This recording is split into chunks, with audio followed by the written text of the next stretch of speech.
The blizzard screamed across the mountain pass like a living thing, hungry and relentless. Somewhere in that frozen chaos, a 12-year-old girl named Lily pressed her small body against the shivering form of a wounded German shepherd, both of them slowly disappearing beneath a blanket of deadly white snow. Her lips were turning blue. Her tears had frozen on her cheeks, and no one in the world knew they were there. But fate has a strange way of writing its own stories, because at that exact moment, 3 miles down the mountain road, a black SUV was fighting through the same storm. Behind the wheel sat a man who had everything money could buy, but nothing that truly mattered. His name was Daniel Carter, CEO of one of the largest construction companies on the East Coast. And in the next few hours, his entire life was about to change forever. This is a story about what happens when the coldest night meets the warmest heart. About a little girl who lost everything, a wounded dog who refused to give up, and a broken man who didn't know he needed saving just as much as they did. The snow had been falling for 3 days straight in the small mountain town of Cedar Falls, Montana. The locals called it the worst December storm in 40 years. Roads were closed, power lines were down, emergency services were stretched to their absolute limit. Anyone with any sense had locked themselves indoors, waiting for the fury of nature to pass. But Lily Harper didn't have that luxury. She was 12 years old, with tangled brown hair that hadn't been properly brushed in weeks, and eyes that had seen far too much pain for someone so young. She wore a thin jacket 2 sizes too big, hand-me-down boots with holes in the soles, and gloves that had lost their fingers long ago. Everything she owned in the world fit into a small backpack strapped to her shoulders. And beside her, limping through the snow with a deep gash across his hind leg, was Rex. The German shepherd had been her only family for the past 2 years, ever since her mother had passed away and the foster system had failed her in ways that would break any adult's heart, let alone a child's. Rex had been a police K-9 once, retired after an injury during a drug bust. Lily had found him abandoned behind a gas station on the outskirts of Billings, left there by an owner who decided a 3-legged dog wasn't worth the trouble anymore. The irony wasn't lost on her. They were both broken. They were both unwanted. And they were both determined to survive. But survival was getting harder by the minute. The storm had caught them completely off guard. They had been walking along the old mountain highway trying to reach the next town, where Lily had heard there was a church that sometimes gave out hot meals. They had done this before, countless times, moving from place to place, always staying one step ahead of the social workers who wanted to put her back in the system, back in homes where no one really wanted her. When the first flakes began to fall, Lily thought they could make it. She had survived worse. She had slept in abandoned buildings, in the backs of trucks, under bridges that offered little protection from the rain. A little snow wouldn't stop her. But this wasn't a little snow. Within an hour, the world had transformed into a white nightmare. The wind picked up until it felt like knives cutting through her thin jacket. The snow fell so thick and fast that she couldn't see more than a few feet in front of her. And Rex, her brave and loyal companion, had started to slow down. She noticed the blood first. At some point during their walk, Rex had cut his leg on something hidden beneath the snow. The wound was deep, and no matter how hard she tried to bandage it with strips of cloth torn from her own shirt, the blood kept seeping through. The cold should have slowed the bleeding, but it was also making Rex weaker. His steps became unsteady. His breathing grew labored, and finally, about a mile from the main road, he collapsed. Lily dropped to her knees beside him, her heart breaking into 1,000 pieces. "No, Rex," she whispered, her voice cracking. "Please, you have to get up. We have to keep moving." But Rex couldn't move. His body had given everything it had. He looked up at her with those intelligent brown eyes, eyes that had always seemed to understand exactly what she was feeling, and let out a soft whimper. Lily did the only thing she could do. She wrapped her arms around him, pressed her face against his cold fur, and held on. If this was how it ended, she decided, then at least they would be together. At least neither of them would die alone. The snow continued to fall, slowly burying them both. 3 miles away, Daniel Carter was having the worst night of his life, which was saying something because the past year had been filled with nothing but terrible nights. He gripped the steering wheel of his Range Rover with white-knuckled hands, squinting through the windshield at the wall of white in front of him. The headlights barely penetrated 10 feet into the storm.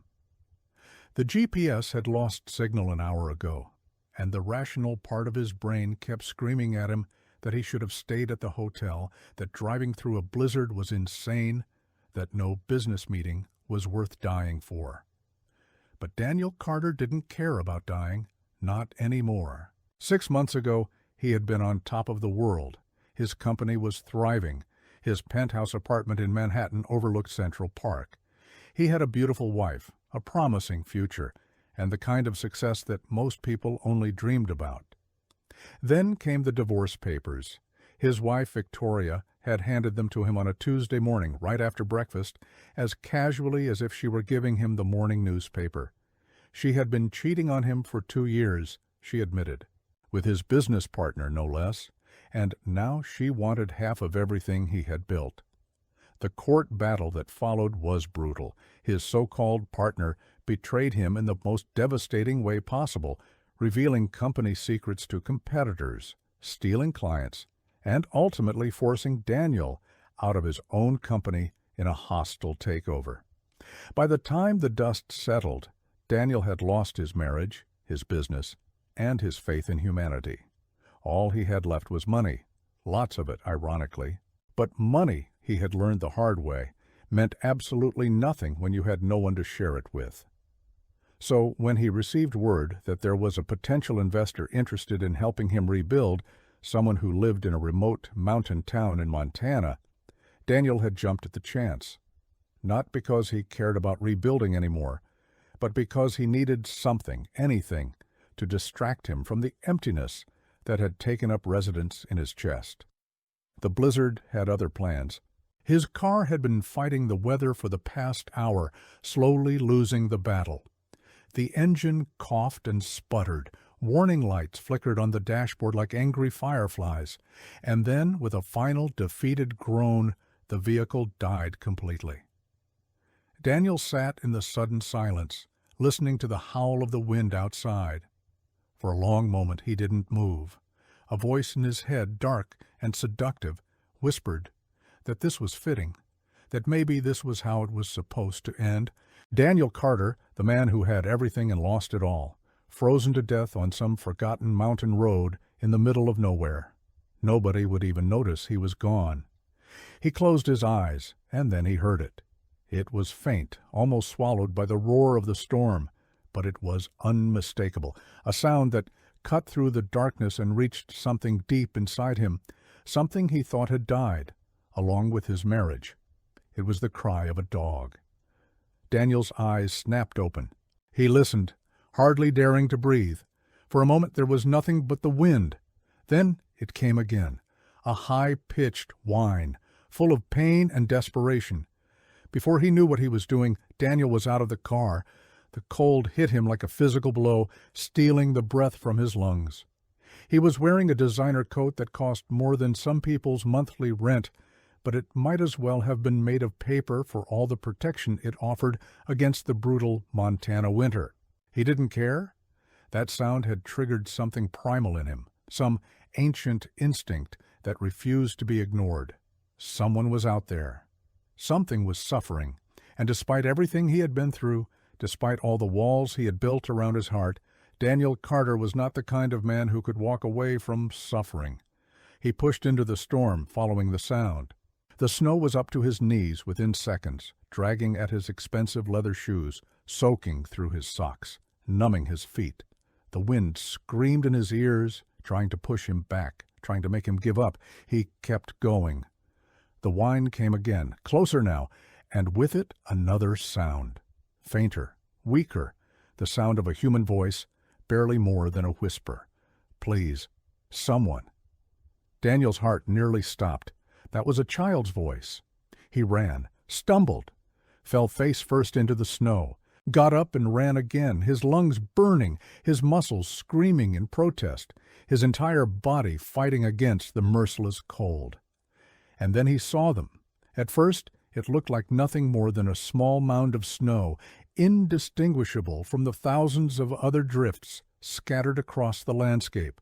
But as Daniel got closer, he could make out shapes. A dog, large and still, its dark fur almost completely covered in white. And pressed against the dog, wrapped around it with tiny arms, was a girl. She couldn't have been more than 12 years old. Her face was pale as death, her lips blue, her eyes closed. She wasn't moving. "Oh, my God," Daniel breathed. He dropped to his knees beside them, his hands shaking from cold and fear. The girl's skin was ice cold to the touch. For one terrible moment, he thought he was too late. Then her eyes fluttered open. They were green, those eyes, the most vivid, startling green he had ever seen, and they were filled with something that made his heart crack right down the middle. Not fear, not pain, but hope. "You came," she whispered. Daniel didn't understand what she meant. He had never seen this child before in his life. But he nodded anyway, because in that moment he would have said anything to keep that hope alive. "I'm here," he said. "I've got you. You're going to be okay." Beside her, the dog stirred. His eyes opened too, deep brown and filled with the same stubborn will to survive that Daniel saw in the girl. The dog let out a weak bark, as if to say, "It's about time." Daniel looked at the child, then at the dog, then at the impossible situation they were all in. His car was dead. They were in the middle of nowhere. The storm showed no signs of stopping, and he had no idea how he was going to save them. But he knew one thing for certain. He was going to try. "Can you walk?" he asked the girl. She tried to move, then winced in pain. "My legs, I can't feel them." Frostbite. Daniel's stomach clenched. They needed warmth, and they needed it now. He looked at the dog. The wound on its leg was ugly, deep, caked with frozen blood. There was no way the animal could walk either. "Okay," Daniel said, his mind racing. "Okay, new plan." He stripped off his designer coat and wrapped it around the girl, ignoring the way the cold immediately sank its teeth into him. Then, with a grunt of effort, he lifted the dog into his arms. The German Shepherd was heavy, at least 70 pounds of solid muscle, but adrenaline gave Daniel strength he didn't know he had. "Wrap your arms around my neck," he told the girl. "Hold on tight." She did as she was told, her small body pressing against his back, her frozen hands clasping together in front of his chest. Daniel stood. Every muscle in his body screamed in protest. The weight of the girl and the dog was almost more than he could bear. The storm continued to rage around them, relentless and uncaring. But Daniel Carter had spent his entire adult life building an empire from nothing. He had faced down hostile boardrooms, survived brutal negotiations, weathered betrayals that would have broken lesser men. He was not going to let a blizzard defeat him. He started walking. The next hour was the longest of Daniel's life. He had no idea where he was going. The storm had erased all landmarks, all sense of direction. He simply picked a direction and kept moving, one foot in front of the other, refusing to stop, refusing to give in. The girl on his back drifted in and out of consciousness. Every few minutes, Daniel would feel her grip loosen, and he would call out to her, desperate to keep her awake. "Hey, kid, stay with me. What's your name?" "Lily," she whispered. "Lily. That's a beautiful name. Like the flower. You know what lilies represent, Lily? Strength. And you're strong, aren't you? You're the strongest kid I've ever met. So you're going to stay awake for me, okay? You're going to hold on." "Okay," she breathed.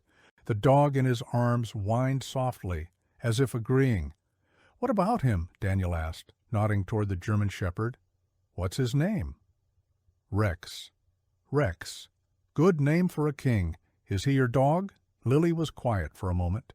"He's my family," she finally said. "The only family I have left." Daniel felt something twist in his chest. He didn't ask any more questions. The minutes stretched into what felt like hours. Daniel's arms went numb. His legs felt like they were made of lead. The cold had seeped into his bones, turning every movement into an act of pure will. And then, like a miracle, he saw it. A light. It was dim, barely visible through the curtain of snow, but it was unmistakably a light. Man-made. Deliberate. The kind of light that meant warmth, shelter, safety. Daniel stumbled toward it, his heart pounding, his frozen lips trying to form words of encouragement for Lily and Rex. The light grew brighter. A building materialized out of the storm. It was a cabin, large and solidly built, with smoke rising from a stone chimney. Christmas lights twinkled along the roofline, cheerful and welcoming, a stark contrast to the deadly world outside. Daniel made it to the porch and collapsed against the door. He didn't have the strength to knock.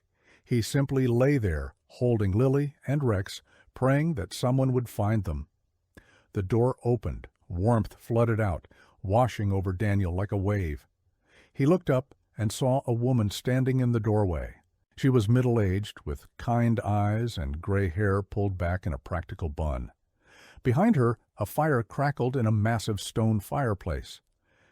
"Dear Lord," the woman gasped. And then there were hands reaching for them, pulling them inside, saving their lives.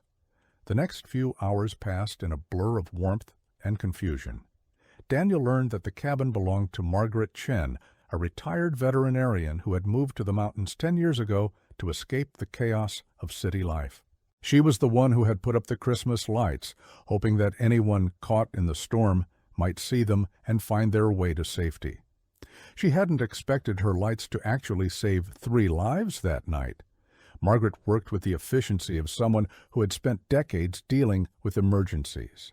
She wrapped Lily in heated blankets, carefully warming her frozen limbs to prevent tissue damage. She cleaned and stitched the wound on Rex's leg, her skilled hands moving with practiced precision. And she made Daniel drink cup after cup of hot tea until the color finally returned to his cheeks. Through it all, Lily refused to let go of Rex. Even as Margaret treated the dog's injury, Lily kept one hand on his fur, as if terrified that he might disappear if she lost contact. "You're going to be okay," Margaret told them both, her voice gentle but firm. "The storm is supposed to break by morning. Once the road's clear, we'll get you to a hospital for a proper checkup. But right now, the worst is over. You're safe." Lily looked at her with those stunning green eyes. "Thank you," she whispered. Then she turned to Daniel, who was sitting in an armchair near the fire, exhausted beyond words. "Thank you," she said again. And there was something in her voice that made the simple words feel like the most profound thing Daniel had ever heard. "You're welcome," he managed to say. He wanted to ask her questions. Where had she come from? Where were her parents? Why had she been out in the storm with only a wounded dog for company? But Lily's eyes were already closing, her small body finally surrendering to the exhaustion it had been fighting for hours. Daniel watched her sleep, and for the first time in months, he felt something other than emptiness. He didn't know what to call it. Hope, maybe, or purpose. The feeling that maybe, just maybe, there was a reason he had been on that road tonight, a reason his car had broken down, a reason he had heard Rex's cry through the storm. The fire crackled, the wind howled outside, and Daniel Carter, the broken CEO who had lost everything, sat in that cabin and realized that perhaps losing everything was exactly what he had needed. Perhaps it had prepared him to find something far more important. The storm finally broke around dawn. Daniel woke to silence, the kind of deep, absolute silence that only comes after a massive snowfall. The world outside the cabin windows was transformed, a pristine white landscape that sparkled in the early morning sun. He found Margaret in the kitchen, making pancakes. The smell of butter and maple syrup filled the air, warm and comforting. "She's still sleeping," Margaret said, nodding toward the living room where Lily was curled up on the couch, Rex pressed against her side. "That child is exhausted, and I don't just mean from last night." Daniel sat down at the kitchen table, his hands wrapped around a mug of fresh coffee. "What do you mean?" Margaret was quiet for a moment, flipping a pancake with practiced ease. "When I was treating her for hypothermia, I noticed some things, old bruises, scars, signs of malnutrition. That girl has been living on the streets for a while, Daniel, probably years." Daniel's jaw tightened. "And the dog?" "Rex is a former police K-9. I could tell by the way he moves, the way he responds to commands. Somebody trained him extensively, but based on his condition, he was abandoned too. They found each other, I think. Two broken souls surviving together." Daniel looked toward the living room, where Lily's small form rose and fell with peaceful breaths. "Where's her family?" he asked. "I don't know, but I have a feeling she doesn't have one. Otherwise, she wouldn't be out here alone." The words hit Daniel like a punch to the gut. This girl, this brave, incredible girl who had wrapped herself around a wounded dog and refused to give up even when death was closing in around them, had no one, just like him. "What happens now?" he asked. Margaret set a plate of pancakes in front of him. "Now we eat breakfast. Then we call the authorities and let them know we have a child here who needs help. They'll figure out where she belongs." Daniel picked up his fork, but he didn't eat, because he already knew with a certainty that surprised him exactly where Lily belonged. She belonged with him. Lily woke up to the smell of pancakes and the weight of Rex's head on her lap. For a long moment, she didn't move. She just lay there, feeling the warmth of the fire on her face, listening to the quiet sounds of the cabin around her. It was so different from the cold, so different from the fear that had become her constant companion. She was alive. Against all odds, she was alive. The memories of the previous night came flooding back. The storm, the cold, Rex's wound, the certainty that they were going to die. And then the man. He had appeared out of nowhere, like an angel or a superhero from the comic books she used to read when she was younger and life was simpler. He had wrapped her in his coat. He had carried Rex in his arms. He had walked through the blizzard until he found them shelter. He had saved their lives. Lily sat up slowly, careful not to disturb Rex. The dog's leg was wrapped in clean white bandages now, and though he was still weak, his breathing was steady. He would recover. They both would. "Hey there, sweetheart." Lily looked up to see the woman from the night before standing in the doorway. Margaret, she remembered, the lady with the kind eyes. "Good morning," Lily said quietly. "How are you feeling?" Lily considered the question. Her fingers and toes still tingled from the frostbite, and every muscle in her body ached. But compared to how she had felt in the blizzard, she felt amazing. "I'm okay," she said. Margaret smiled. "Good. There's breakfast in the kitchen if you're hungry, and someone who's been waiting to see you." She stepped aside, and there he was. The man from the storm. In the light of day, Lily could see him clearly for the first time. He was tall, with dark hair that was starting to go gray at the temples and eyes that looked tired and sad. He was wearing borrowed clothes that didn't quite fit him, a flannel shirt that was too big in the shoulders, and jeans that were slightly too short. He didn't look like a hero, but he was. "Hi, Lily," he said. "Hi," she replied. There was an awkward silence. Neither of them seemed to know what to say. Finally, Daniel crossed the room and sat down on the edge of the couch, keeping a respectful distance. Rex raised his head, assessed the situation, and then settled back down with a contented sigh. "That dog really trusts you," Daniel observed. Lily's hand automatically went to Rex's head, her fingers stroking his fur. "He trusts everyone who's good to me, he can tell." "Can he?" "Dogs know," Lily said simply. "They can feel when someone has a kind heart." Daniel was quiet for a moment. What about people who used to have kind hearts but got hurt and forgot how to be kind? Lily looked at him with those impossibly wise green eyes. I think those people just need someone to remind them. The words hit Daniel harder than he expected. He cleared his throat. Lily, I need to ask you something. It might be difficult to answer, but it's important. Where's your family? Lily's expression didn't change, but her hand tightened on Rex's fur. I don't have a family, she said. My mom died 2 years ago. I never knew my dad. They put me in foster homes, but she trailed off, her voice becoming small. The people there weren't nice, so I left. You ran away? I had to. They were going to take Rex away from me, said dogs weren't allowed. But Rex is all I have. I couldn't let them take him. Daniel felt a wave of anger wash over him. Anger at a system that had failed this child. Anger at adults who hadn't protected her. Anger at a world that could let someone so young suffer so much. So you've been living on the streets? He asked gently. Lily shrugged, a gesture that was far too casual for the circumstances. Rex and I take care of each other. We're a team. And last night? How did you end up in the blizzard? Lily's jaw tightened. We were trying to get to the next town. There's a church there that sometimes gives out food, but then... Her voice faltered. Then the snow started, and Rex got hurt, and I couldn't carry him anymore. So we stopped. You were going to freeze to death. I know. Her voice was barely a whisper now. But at least we were together. Daniel had to look away. The emotion welling up in his chest was too strong, too overwhelming. He stared at the fire, trying to compose himself. Lily, he finally said, I know you have no reason to trust me. We just met. You don't know anything about me, but I want you to know something.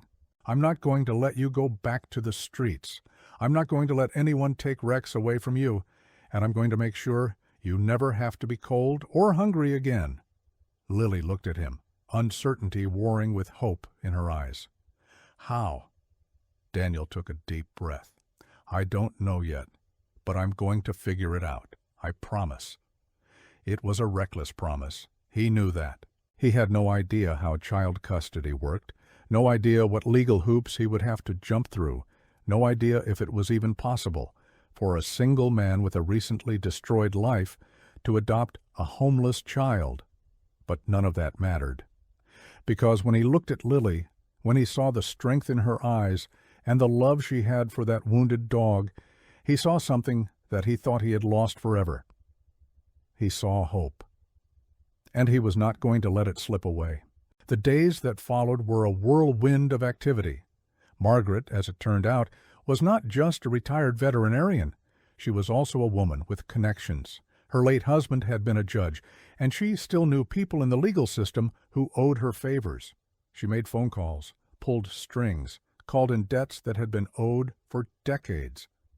Daniel, meanwhile, discovered that his money still had power, even if his business didn't. He hired the best family lawyers in the state. He bought a house in Cedar Falls, close to Margaret's cabin, because Lily said she liked the mountains. He set up a trust fund that would ensure she would never have to worry about money again. The foster system, predictably, was not happy about any of this. A social worker showed up at the cabin 3 days after the storm, a stern-faced woman named Mrs. Hendricks, who looked at Daniel with undisguised suspicion. Mr. Carter, she said, her voice clipped and professional, I understand you've expressed interest in becoming this child's guardian. That's correct. You do realize that's not how this works. You can't simply decide to take a child. There are processes, background checks, home studies. It takes months, sometimes years. Daniel smiled. It was not a pleasant smile.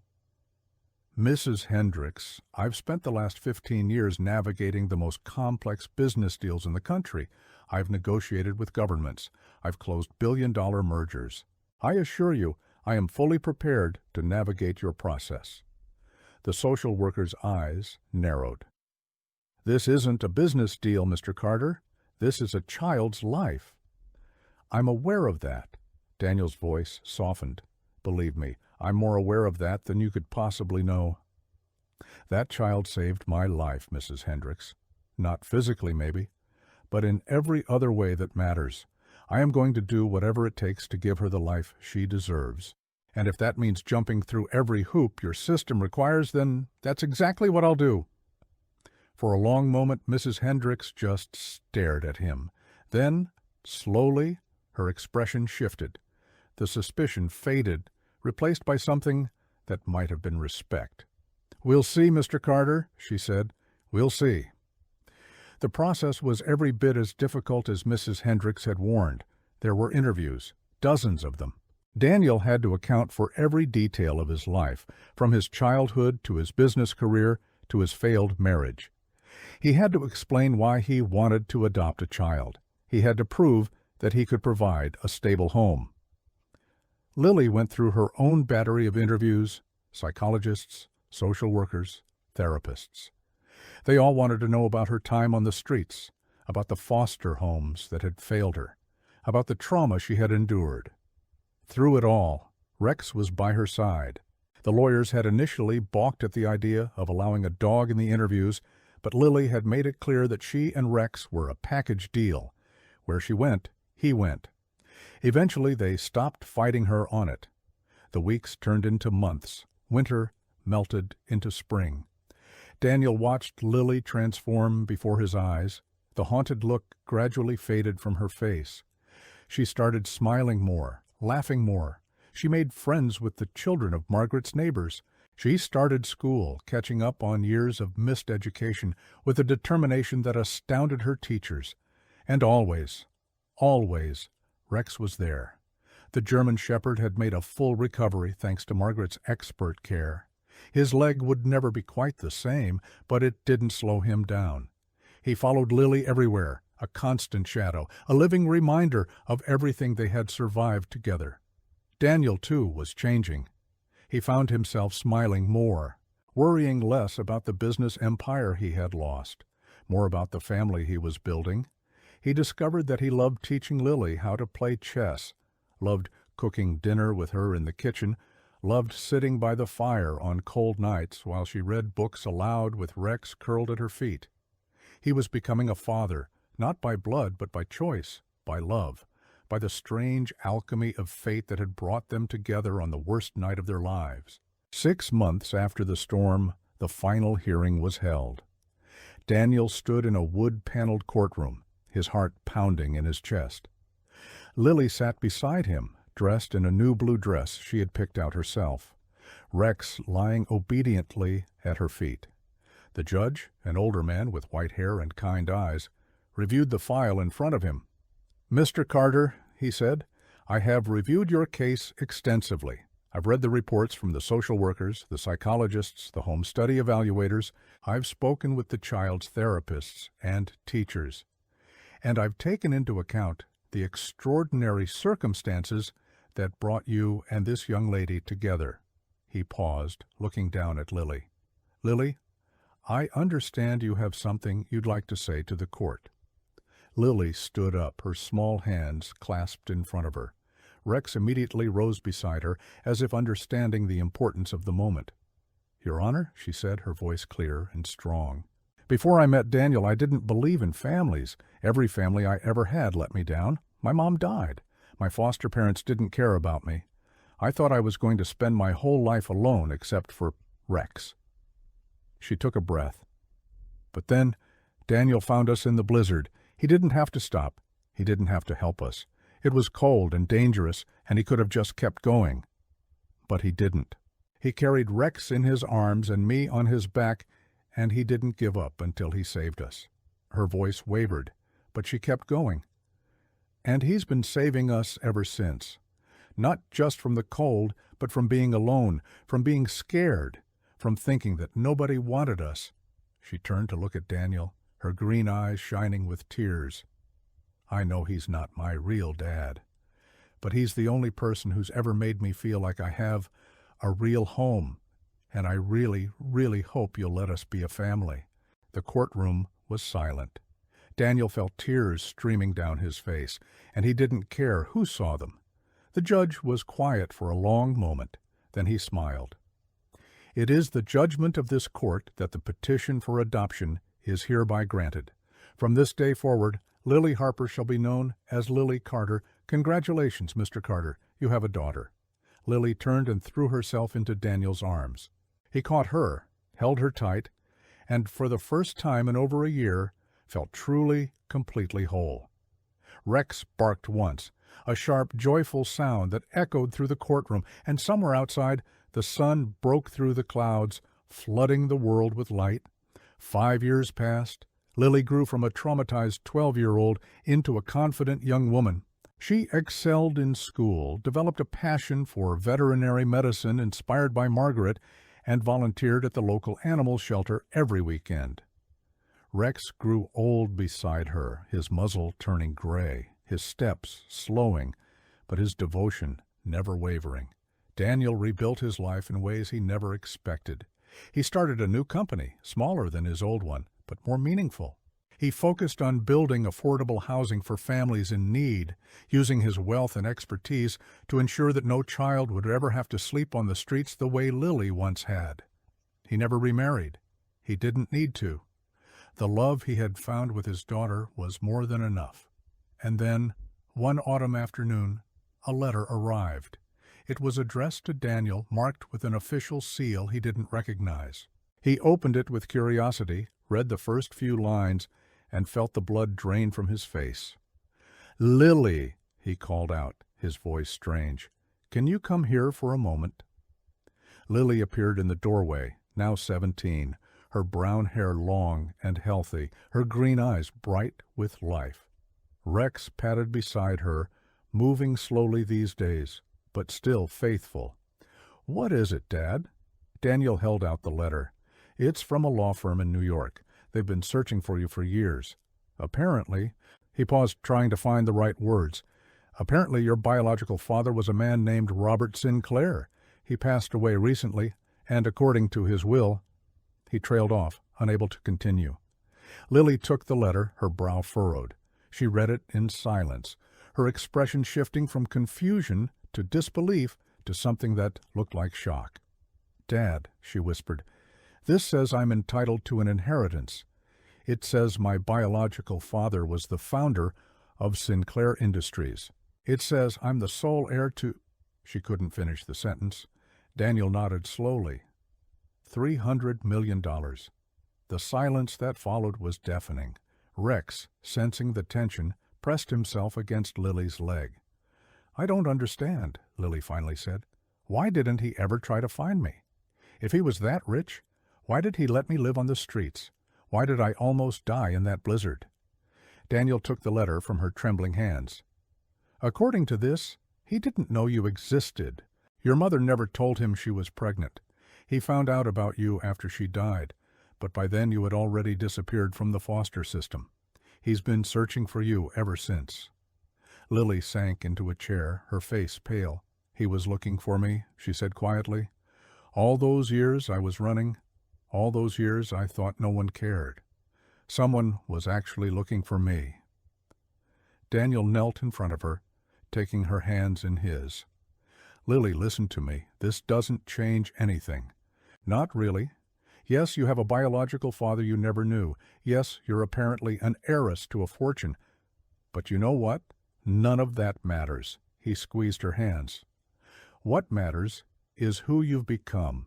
The strong, compassionate, incredible young woman who survived things that would have broken most adults.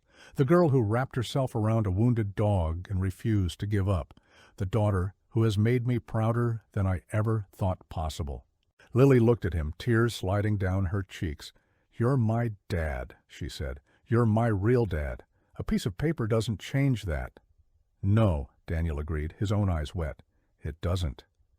They hugged, holding each other tight, while Rex watched with wise old eyes. The money, in the end, became a tool for good. Lily used her inheritance to expand Daniel's affordable housing initiative, building homes for families in need across the country. She established a scholarship fund for children aging out of foster care. She created a network of animal shelters that specialized in pairing rescue dogs with homeless youth, understanding better than anyone the healing power of that bond. Rex lived to the remarkable age of 15 before finally passing away peacefully in his sleep, his head resting on Lily's lap.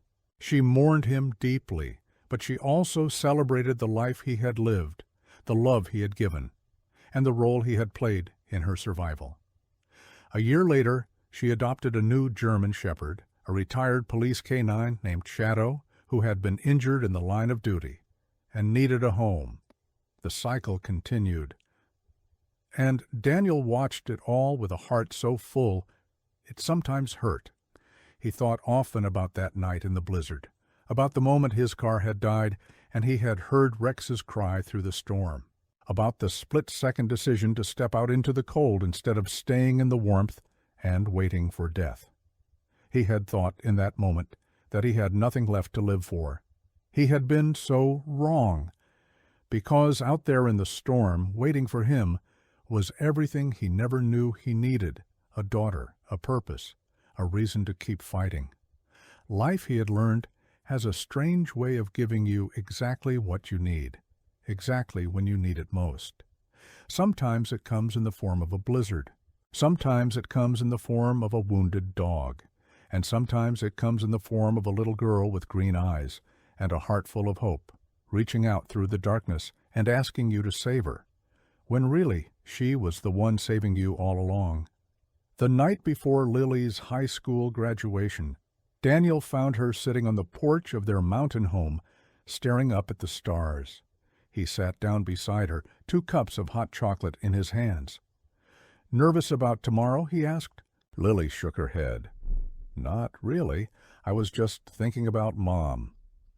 Daniel knew she meant her biological mother, the woman who had died when Lily was 10. "Do you remember much about her?" "Some things.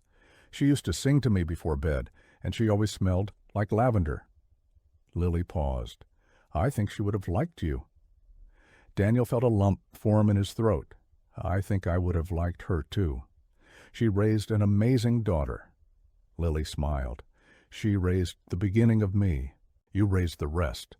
They sat in comfortable silence, watching the stars. "Dad," Lily finally said, "thank you for everything, for finding us in the storm, for never giving up on me, for being my father when you didn't have to be." Daniel put his arm around her shoulders. "Lily, the day I found you in that blizzard was the luckiest day of my life. I was broken, lost, ready to give up on everything. You and Rex, you gave me a reason to keep going. You saved me just as much as I saved you." Lily leaned her head against his shoulder. "I guess we saved each other," she said. "I guess we did." Above them, a shooting star streaked across the sky.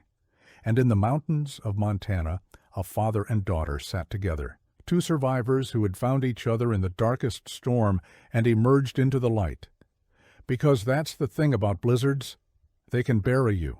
They can freeze you. They can make you believe that you'll never be warm again. But if you're lucky, if you're brave, if you refuse to give up, sometimes they lead you to exactly where you're supposed to be. To the family you were always meant to find. To the love you never knew you were searching for. To the home that was waiting for you all along. And that's a story worth telling. That's a story worth living. That's a story worth everything.